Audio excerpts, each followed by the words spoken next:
Imagine this, if you will. You're sitting at a bar. You've got a nice cold drink in hand. There aren't too many other people around you. It's a pretty empty bar. Maybe 2 or 3 other guests. You start to feel a chill going down your spine. So you take a look to the left, take a look to the right, you even check behind you. It's a relatively well-lit bar. So you're thinking to yourself, must have been a gust of wind, Must have been a draft coming in. So you go to take a sip of your beer. But right as it should have hit your lips, all you can see is your body sitting there without a head, holding a glass, right before it all goes black. What could cause this? Who could possibly do something that insane? Well, the answer is clear. It was a rogue. Yes, we are talking about Rogue today. Dark and Darker's Rogue versus Dungeons and Dragons Rogue. Now, we're not going to waste any time. We're going to jump right into the Dark and Darker version. First, the stats. We got a 9 in strength, 10 in vigor, 21 in agility, 25 in dexterity, 10 will, 10 knowledge, and 20 resourcefulness. So obviously your main stats are agility and dexterity. Makes sense. That's movement speed, that's attack speed. Those are the most important things. Vigor then being on average, your strength being a little low, and your resourcefulness, which allows you to do things like open doors and stuff, being pretty high. It's a good stat spread. It's pretty much what you would expect from a rogue. In terms of what it's wearing, you got your rogue cowl, standard adventurer's tunic, you have your cloth pants, you have your dashing boots, your leather gloves, you get 2 types of daggers. I believe there's actually 3 daggers, and you have a rapier. There are a few other weapons that the rogue can use, but those are the main ones that you're going to be expecting. Now let's take a quick look at the perks real quick. Alright, so in terms of perks, we have Ambush, which just allows you to be a little bit faster and do a bit more damage when you come out of your hide skill. Then you have Backstab, making you do more damage when hitting someone from the back. You have Creep, allowing you to decrease how loud you are when you are sneaking. You have Dagger Mastery, which gives you a 15% bonus to physical damage when using a dagger. You have Pickpocket, which allows you to steal from nearby enemies. You have Jester, which gives everyone in your party a +2 to all their attributes. Hide Mastery, which allows you to increase the amount of time that you can use the hide skill and reduces the cooldown time. You get Double Jump, which is just exactly what it sounds like. You get Poison Weapon, allowing you to lace any weapon you're using with poison. You get Stealth, which allows you to move while using the hide ability. You can use Thrust, which allows you to gain a 20% armor penetration when using a dagger, and Traps and Locks, allowing you to unlock basically any type of chest or door. Also allows you to disarm things like your traps that you have sitting on the ground. Some of these are super cool. Some of these really give you the vibe. Other ones are kind of just not like specifically roguey, but interesting. Like Ambush, that allows you to move faster and do more damage while sneaking. That's pretty good. Back Attack, you're a rogue. Backstabbing makes sense. Allowing you to crouch quietly, that's great. You're being sneaky. Allowing you to do more damage with daggers. Rogues are known for daggers. Pickpocketing, you're a rogue. Of course you're also a thief. Jokester's a little weird. Giving a +2 to everyone's attributes around you, that one is a little interesting. I don't know if I would say that that's a rogue thing to do, but it's likely just there to make it a little bit more interesting to play rogue, a little bit funner, and give someone more of a reason to want to play the character. Hide Mastery makes you able to hide for longer and more often. That's always appreciated. Double Jump is a little weird. I get it. Rogues are very dexterous, but that's dexterous beyond belief. That's I have so much dexterity, I can literally jump in the air. Poison weapon, obviously, you're an assassin, a sneaky little boy. Stealth allows you to walk around while hiding, pretty good. Thrust allows you to, while using a dagger, have more penetration. Alright, so now let's take a look at the skills. We have caltrops, allowing you to drop down, well, you know what a caltrop is, which does physical damage and reduces the speed of enemies that go over it. You have cutthroat, which allows you to silence an enemy that you attack with. This is how you disable, wizards and stuff like that.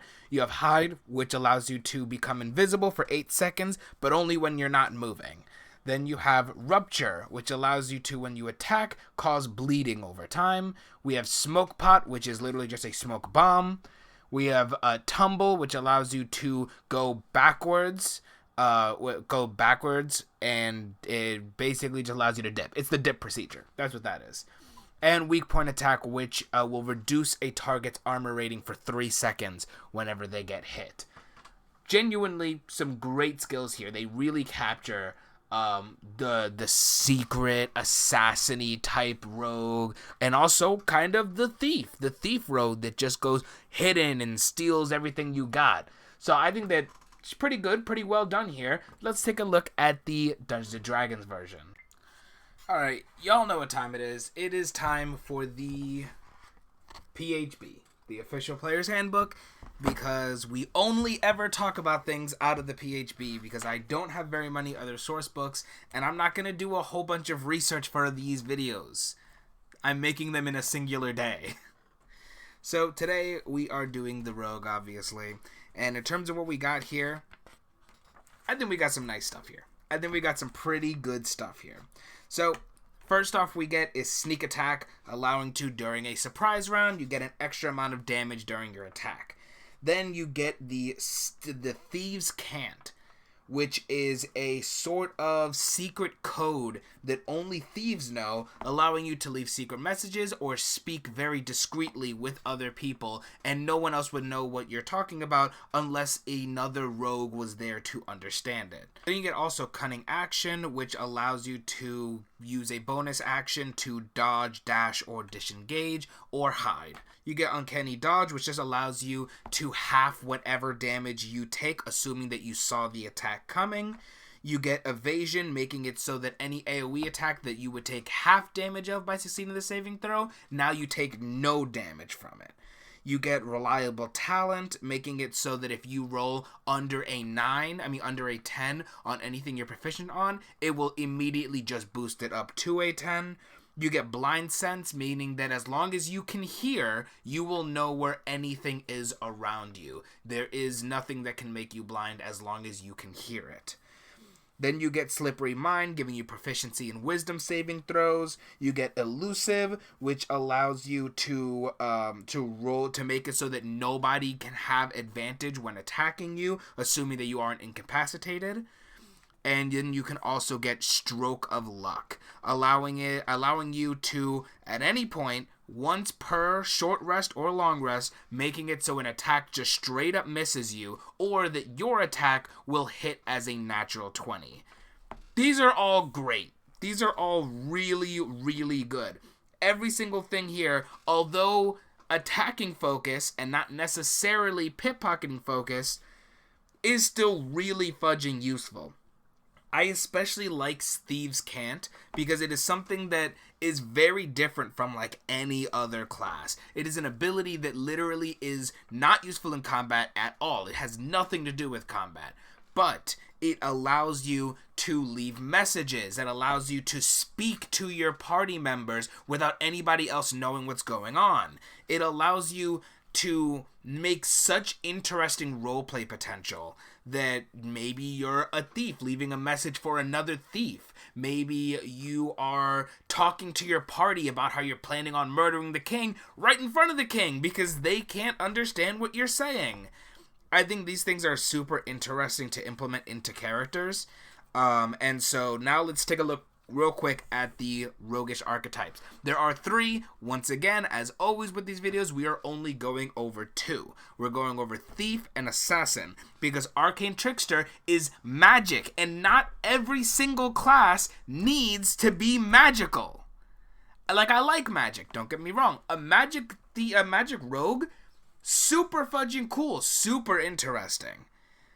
But if I'm talking about a rogue, I'm usually not thinking about magic. If they do have some kind of magic, it's pretty much exclusively a like hidden skill, like being able to like summon smoke bombs or literally teleport between shadows, stuff like that. I'm not thinking about like real deal actual magic. Here's a fucking fireball. So we're just doing Thief and Assassin. Let's hop right in. So for Thief, you get a few pretty cool classes. You get Fast Hands, which just allows you to make sleight of hand checks for a bonus action. Pretty cool, but also no one's ever going to use that. Like, for sure no one's going to use that. If you're in combat, you're probably not going to try to open a chest or lock a door or anything like that, unless you're in like really specific situations. But not the worst thing in the world, because in reality, you're just not going to be in combat and having to do those kind of things a majority of the time, unless you have like a really, really smart DM that really knows how to play to the strengths of his players. Then you get second story work, which just allows you to climb faster, and climbing has no movement costs, things like that. It's just a movement ability. It's not bad, but like, man, who was keeping track of that anyways? I guarantee you very few people were. Then you get Supreme Sneak, which allows you to have advantage on your dexterity stealth checks, as long as you're moving no more than half of your movement. That's pretty good, pretty useful, very important for rogues. Use of Magical Device. This allows you to use devices even if they're not meant for you, even if you don't really know how they actually work, as long as they're magical, regardless of what class they're actually built for. And then you last get Thieves' Reflexes, which just allows you to get 2 turns in combat, in the first round of combat. The turn that you actually rolled for initiative, and then a secondary turn, which is whatever your initiative was, minus 10. It's not bad. The flavor is certainly there, but man, no one's gonna use like half of these abilities. Like, half of these abilities are going to go extremely underutilized. So I'm not saying that it's bad, because it's not, but it is really bad. So let's take a look at the Assassin real quick. Alright, so Assassin is absolutely doing its thing. It's doing the thug thizzle right now. You get Assassinate, which makes it so that any enemy that hasn't had their turn yet, you do advantage on, and if you have a surprise round, or if an enemy is surprised, it is then immediately a critical. You don't even have to roll for the attack. You get Infiltration Expertise, which allows you to make a completely false identity for yourself. Names, paperwork, voice, the whole shebang. It just can't be an identity of somebody else that already exists. Then at 13, you get Imposter, allowing you to completely mimic the speech, writing, and behavior of literally anybody, as long as you've spent 3 hours figuring out what those behaviors are. And then finally, you get Death Strike, making it so that any successful you land on a creature, they have to do a saving throw, and if not, it does double the damage that it was supposed to be. This is an absolutely perfect subclass. It has both out of combat and in combat potential. 2 things that are just about secret identities or taking over the lives of other people or lying and doing trickery, and then 2 ones that are just about murder. I do the most amount of damage when you don't see me coming. I think that's super cool, very interesting. But what do I think? Do I think that Dark and Darker has the more interesting and rogue accurate depiction, or do I think that D&D does? And although I don't like the Thief subclass, the flavor is there. The flavor, what's that? Barbecue? Tastes like barbecue chicken to me, cause it's killing it. It's absolutely killing it. D&D has this one absolutely hands down. There's just so many interesting abilities that work both in and out of combat, and that's the most important thing that is hard to do when making a video game, especially a video game that is an extraction game. you can't really have things that are meant for out of combat. Everything has to be combat related. It's not a negative. Dark and Darker's rogue is still really well done. It's extremely good class. But because it doesn't have any out of combat scenarios, it just doesn't compete. They are not a fair fight. So I'm going to have to give this to Dungeons & Dragons. I hope you guys really liked the video, and I will see y'all later.